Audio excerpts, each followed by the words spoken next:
I do love you, said the narcissist in an attempt to re-hoover. Greetings, guys. For those of you who are new here, my name is Monette. I'm a professional intuitive empath and also apparently the narcissist whisperer slash Buffy the narcissist vampire slayer. Any energy vampire or narcissist in your life will say something of this nature, if not more dramatic and in depth, and they will try to pull you back in. In my work, for many years as a professional intuitive empath, I have seen this happen over and over with clients. I have had it happen to me, or I would not be here in the gap standing, as you may be in the need of prayer as you're going through a situation wondering, what the heck am I in? If you stumbled upon this video and you have no idea about the narcissist empath dynamic, there are lots of videos here to catch you up, and there's a plethora of information here on YouTube. But for those of you that did pick this video, probably you did because the title resonates to some degree. I had that said to me by a narc. I wouldn't call what she did a re-hoover. She was too lazy to do a proper hoover. She couldn't even do that right. But let me tell you something.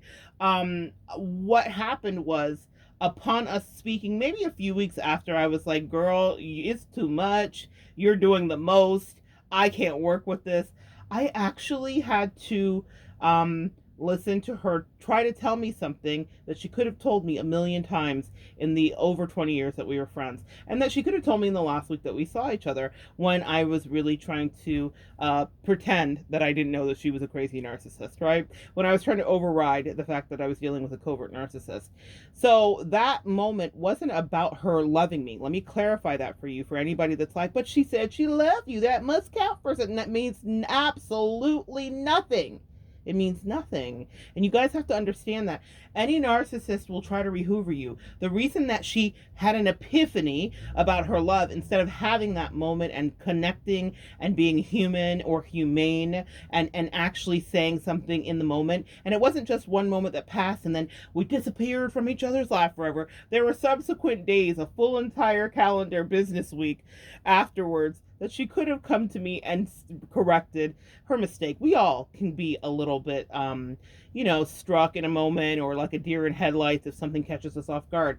I will always build in for our humanity and for those moments where we might like wobble a bit and not understand the gravity of a situation.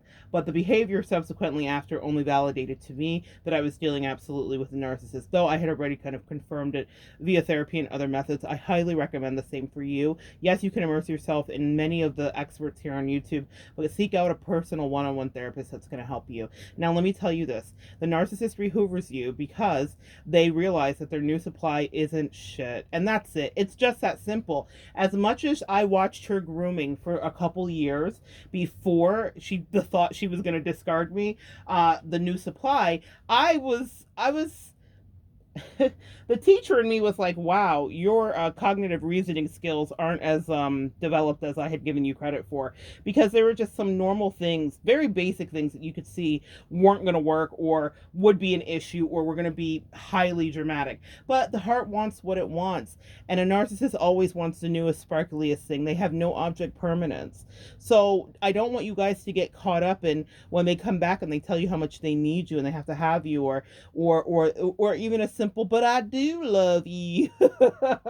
Y'all, I will laugh about that for the rest of my life. Duh, of course you did love me in whatever broken, poisonous capacity you had for love, but that doesn't mean that you showed it or demonstrated. In fact, the narcissist does the opposite. They discard and they devalue you, and she devalued me to the person that was the new supply. It wasn't love that she was demonstrating when she was telling me to my face that she had found the best friend of her life when I had been her best friend, and not in my theory or in my head, but by our both of our admissions and communications for 20 years. It wasn't love when she was telling the new supply she didn't know why we were friends, and I had just like chased her down and like attacked her, when everybody here listening knows that narcissists always seek you out first. And in my case, it was no different. She approached me. I will never forget it. I know exactly up when and how. And if you want to read about it, I wrote a book about it. It'll be out soon. You guys can check it out.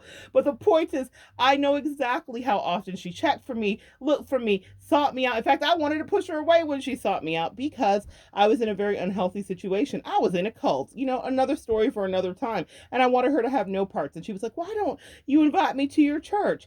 Also, there are religious narcissists. That's a thing too. For back to you and your narcissist though, I want you to hear this so clearly.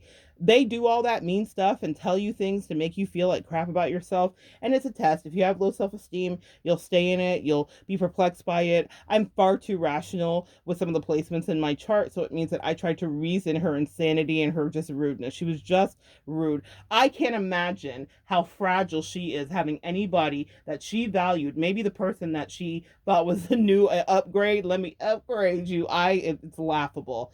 Maybe that person telling her what a piece of shit she is and how she didn't really want her and how she was just playing mind games with her. Maybe that might sober her up. And maybe for your narcissist, it sobers them up too. And that's usually what happens. I will tell you in my case, there were moments when she would literally flip flop between that person was treating her bad or she felt like she was having to work too hard for her attention or affection. And she would send me the most love bomby text that ever could be texted about how I was the most amazing, loyal person. And she wished everybody understood loyalty. Well, it's ironic, isn't it?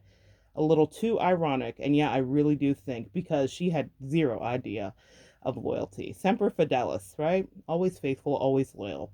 Something she never was and never would and could be, and something your narcissist never would or could be and never was to you. If they come back and they're love bombing you and they're telling you how much they love you and how valuable you are and how you changed their life and all that stuff, maybe, I don't know. I'm a practitioner, I imagine, and I'm a teacher. I have kids that I taught that found me years later and they're like, Miss Monette, I so appreciated that thing you did, or you taught me this thing about writing, or you said this one word. I've had exes that were tough as nails when we got into relationships that weren't narcissists that I softened. And even in a breakup, they wrapped themselves around me and said, I know this is over, but who's going to love me like you? Empath, do you know your power? Do you understand the way that we give love? You give good love, more love than most people have ever seen. And we give it from a broken place. We give it from a place of lack, usually, a place that we were not fed into that way. So when a narcissist tries to devalue, discard, and then try to hoover you back by saying they've had an epiphany, they didn't have an epiphany. They just realized that the best that they ever had is now gone. And they're freaked out because a new supply is nothing but a disappointment. It breaks their heart all the time. I prayed for my narcissist that she fell into the deepest love. She always thought I was putting spells on her, and the only thing I ever prayed is that the thing she wanted that she had fully, because I knew the thing that she valued so much did not value her the same. And I knew it was a karmic rebalancing that she needed in order to understand how she took the relationship and the connection we had in vain. She could not feel that pain from me.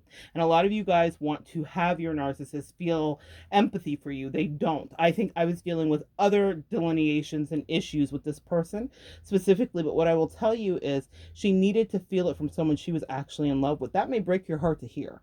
Fortunately for me, I was built for this level of rejection, unfortunately, but that doesn't mean that's my whole life, and it doesn't mean that it's yours. I just understood, like, oh yeah, never me, always somebody else, clearly. But let's talk about this. When they come back, for those of you that are feeling like, well, it was never me, it was always somebody else, so when they come back, it felt so good to have them say that. It didn't feel good to me at all. In fact, it only, like I said, validated what I already knew, that she was full of it, that she only figured out that she loved me after she realized, uh-oh, I didn't vet whoever I thought as good as I thought. And I imagine there were several. I didn't vet all these folks that I thought were going to be, and that's empath. That's my favorite part. It takes probably 3 to 4 new supplies to replace one good empath. Real talk. So that's, you know what they say, it takes like one man or 3 or 4 men to do the job of one. When you're excellent at your craft, when you're excellent at your love, when you're excellent at relationships, and it doesn't mean you get it all right, empath. We do mess it up sometimes, but it does mean that you put in the energy and the effort and the attention to love someone completely. So when you're that good, come on, you got to know when you're good and call it on yourself. Let me give you some of my little Leo energy here. Talk shit about how good you are if you know that you're good at something. When you're that good to somebody, no, they're not going to replace you. And yeah, they did figure out that they love you, but it's not love. I want you to replace that word.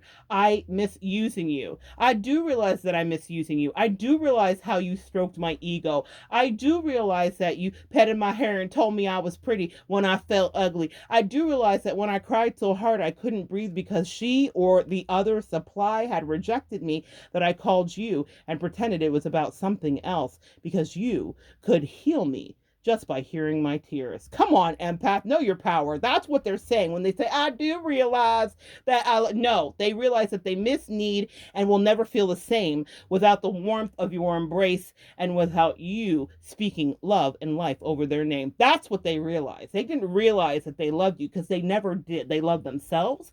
They were infatuated to infinity and beyond with the new supply, and they were delighted with themselves, and they thought that they were ever so sly. All narcissists do, but it's never about loving you.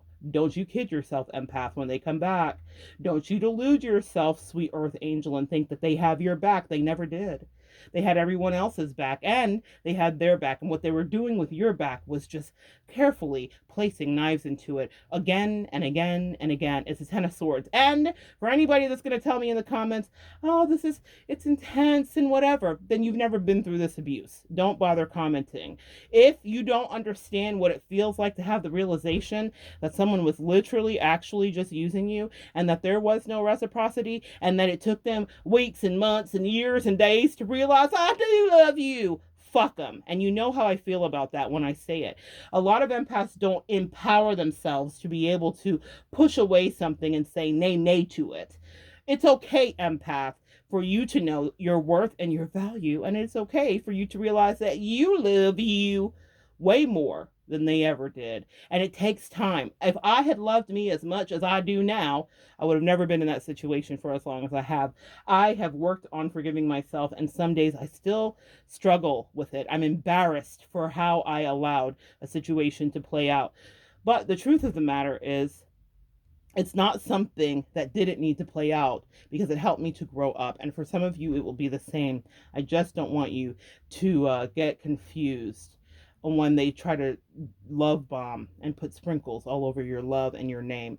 The truth of the matter is there was never any love there. There was an opportunistic devaluing energy. There was a I am better than you, and I know so and feel so and think so, and so I will treat you as such. And because of our wounding, empath, we may have leaned into that nonsense. But when you realize it and you escape and they want to get you back, I want you back. I'm hearing the Jackson 5. I've also been hearing a lot of I want you back, like it's a refrain from a Bruno Mars song that it was like a TikTok thing. And that was clear messaging that I got. Some of your DMs want you back. Some of your exes, some of your narcissists, they want you back. Why wouldn't they? Why wouldn't they want you back?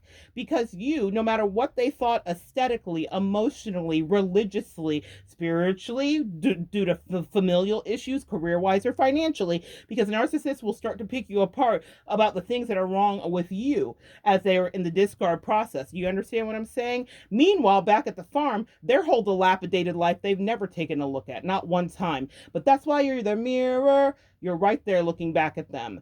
You know about the dilapidated energy that encompasses every area of their life, from their body to their home. Come on, we all know about this. Everybody talks about this with narcissists.